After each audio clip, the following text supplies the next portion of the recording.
നമസ്കാരം.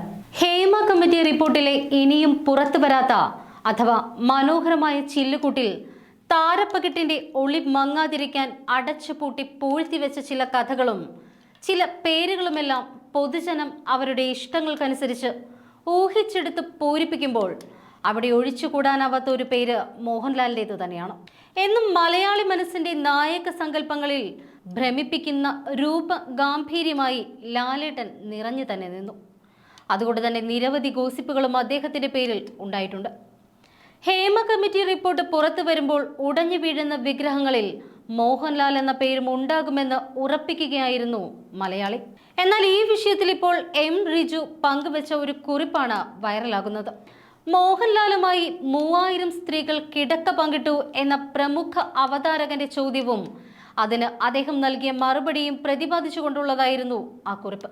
കുറിപ്പിന്റെ പൂർണ്ണരൂപം ഇങ്ങനെയാണ്: ഞാൻ കേട്ട ഏറ്റവും നല്ല ഗോസിപ്പിനെ കുറിച്ച് ഒരു കഥയെക്കുറിച്ച് പറയട്ടെ. അത് മോഹൻലാലിനൊപ്പം കഴിഞ്ഞ സ്ത്രീകളുടെ എണ്ണം 3000 പിന്നിട്ടു എന്നായിരുന്നു. അതിന്റെ പേരിൽ ഒരു ആഘോഷം തന്നെയുണ്ടായിരുന്നു. ഇത് കേട്ടിരുന്നു താങ്കൾ? മോഹൻലാൽ ഒട്ടും പ്രകോപിതനാവാതെ, ഒട്ടും സംഭ്രമമില്ലാതെ ചിരിച്ചുകൊണ്ട് തന്നെ മറുപടി പറയുന്നു: അത് പക്ഷേ ശരിയല്ല, അതിൽ കൂടുതൽ ഉണ്ടാവുമെന്നാണ് ഞാൻ വിശ്വസിക്കുന്നത്. ഇരുവരും പൊട്ടിച്ചിരിക്കുന്നു. 7 വർഷങ്ങൾക്ക് മുൻപ് മനോരമ ന്യൂസിലെ ജോണി ലൂക്കോസുമായുള്ള അഭിമുഖത്തിൽ ലാലേട്ടൻ പറഞ്ഞ മറുപടി മാധവിക്കുട്ടിയുടെ എൻ്റെ കഥയെക്കുറിച്ച് MP നാരായണപിള്ള വിശേഷിപ്പിച്ച പോലെ സദാചാര മലയാളിയുടെ മുഖത്തേക്ക് തീണ്ടാരി തുണി കൊണ്ടുള്ള ഒരു ഏറ് തന്നെയായിരുന്നു. ഈ ലേഖകൻ കുട്ടിയായിരുന്നപ്പോൾ മുതൽ കേട്ട നിറം പിടിപ്പിച്ച കഥകളിലൊന്നായിരുന്നു മോഹൻലാലിന്റെ ലൈംഗിക ബന്ധങ്ങൾ. അടുത്ത ജന്മത്തിൽ ലാലേട്ടന്റെ ജനനേന്ദ്രിയമായി ജനിച്ചാൽ മതിയെന്ന് പ്രാർത്ഥിച്ചുവെന്ന് പറഞ്ഞ കൂട്ടുകാർ പോലും അക്കാലത്തുണ്ടായിരുന്നു.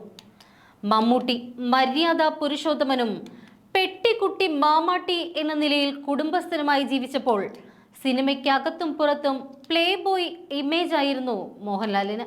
M കൃഷ്ണൻ നായർ ഒരിക്കൽ എഴുതിയിരുന്നു: മലയാളി സ്ത്രീകളിൽ പലരും ഭർത്താവുമായി ബന്ധപ്പെടുമ്പോഴും മാനസമൈഥുനത്തിൽ ഏർപ്പെട്ടത് ഈ മനുഷ്യനുമായിട്ടായിരിക്കണമെന്ന്. സാഹിത്യ വാരഫലത്തിനിടെ അല്പം ചൂടൻ സാധനങ്ങൾ ഇടുക എന്നത് കൃഷ്ണൻ നായരുടെ ഒരു സെല്ലിംഗ് ട്രിക്കായിരുന്നു. പക്ഷെ ലാലേട്ടന്റെ ശരീരത്തെക്കുറിച്ച് വരെ പിന്നീട് പഠനങ്ങൾ നടന്നു. ശരാശരി മലയാളിയുടെ മനസ്സിൽ അബോധമായി കിടക്കുന്ന ഫ്യൂഡൽ പുരുഷ സൗന്ദര്യത്തിന്റെ പ്രതീകമായ ആ താര ശരീരത്തെക്കുറിച്ചും മീശപിരിയിലെയും മുണ്ടുമടക്കി കുത്തലിലെയും മോഹനതകളെക്കുറിച്ചുമൊക്കെ അക്കാദമിക് പഠനങ്ങൾ പോലും പുറത്തിറങ്ങി.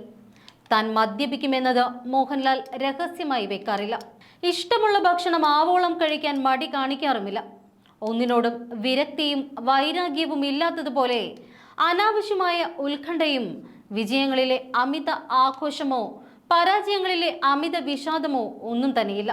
തനിക്കെതിരെ ഇത്രയേറെ വ്യക്തിഹത്യ നടത്തിയ ശ്രീനിവാസനെ പോലും അയാൾ കെട്ടിപ്പിടിക്കുന്നു. എന്തിനാണ് വേണ്ടാത്ത കാര്യങ്ങൾ തലയിലേറ്റുന്നത്? ഞങ്ങൾ തമ്മിൽ ചെയ്ത എത്രയോ നല്ല ചിത്രങ്ങളുണ്ട്, അതേക്കുറിച്ച് പറയൂ എന്ന് മാധ്യമങ്ങളോട് തിരുത്തി പറയുന്നു. ഒരു കാര്യത്തിലും ഒരു പ്ലാനിങ്ങുമില്ല ലാലേട്ടന്. വീണിടം വിഷ്ണു ലോകം. കിരീടത്തിലെ ക്ലൈമാക്സ് രംഗം ചിത്രീകരിച്ചത് തൊട്ടടുത്ത നിമിഷം വരെ കസേരയിലിരുന്ന് തമാശ പറഞ്ഞ ശേഷം ഇറങ്ങിപ്പോയി ഒറ്റ എടുപ്പായിരുന്നു എന്ന് പറഞ്ഞാൽ എത്ര പേർക്ക് വിശ്വസിക്കാൻ കഴിയും? നയനാർക്ക് എന്തും പറയാനുള്ള ലൈസൻസ് കൊടുത്തതുപോലെ തന്നെ ലാൽ എന്തു ഗോസിപ്പിലെ നായകനായാലും ആരും ഞെട്ടില്ല. ഒരിക്കൽ ഒരു താരനിശയുടെ വേദിയിലിരുന്നു കൊണ്ട് പരസ്യമായി സ്വയംഭോഗ ആക്ഷൻ മോഹൻലാൽ കാണിച്ചു. അതിന്റെ വീഡിയോ വൈറലാവുകയും ചെയ്തു.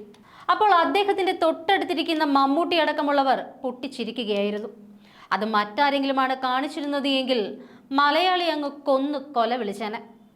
ജോണി ലൂക്കോസ് ഈ 3000 ക്ലബിന്റെ കാര്യം മറ്റേതെങ്കിലും ഒരു നടനോടാണ് ചോദിച്ചിരുന്നത് എങ്കിലുള്ള അവസ്ഥയോ? അത് എന്താവുമായിരുന്നു? പറഞ്ഞു വരുന്നത് ഇത്രയേ ഉള്ളൂ. എന്നും ശരാശരി മലയാളിക്കെതിരെയായിരുന്നു ലാലേട്ടന്റെ ജീവിതം. ഒരാളെക്കുറിച്ചും കുറ്റം പറയാതെ, ഒരിടത്തും ടോക്സിസിറ്റി പരത്താതെ, തനിക്ക് ഇഷ്ടമുള്ള ഭക്ഷണം കഴിച്ചും ഇഷ്ടമുള്ള വേഷങ്ങൾ അഭിനയിച്ചും ഉഭയസമ്മതമുള്ള സ്ത്രീകളുമായി പ്രണയലീലയിൽ ഏർപ്പെട്ടും തന്റെ ജീവിതത്തിന്റെ 60% അദ്ദേഹം മനോഹരമായി തന്നെ ആടിത്തീർത്തു. മലയാളത്തിലെ ജീവിച്ചിരിക്കുന്ന ശ്രീകൃഷ്ണ ജന്മം കൂടിയാണ് ലാലേട്ടൻ. മിത്തും യാഥാർത്ഥ്യവും കൂടിക്കലർന്ന രതി ജീവിതമാണ് അയാളുടേത്.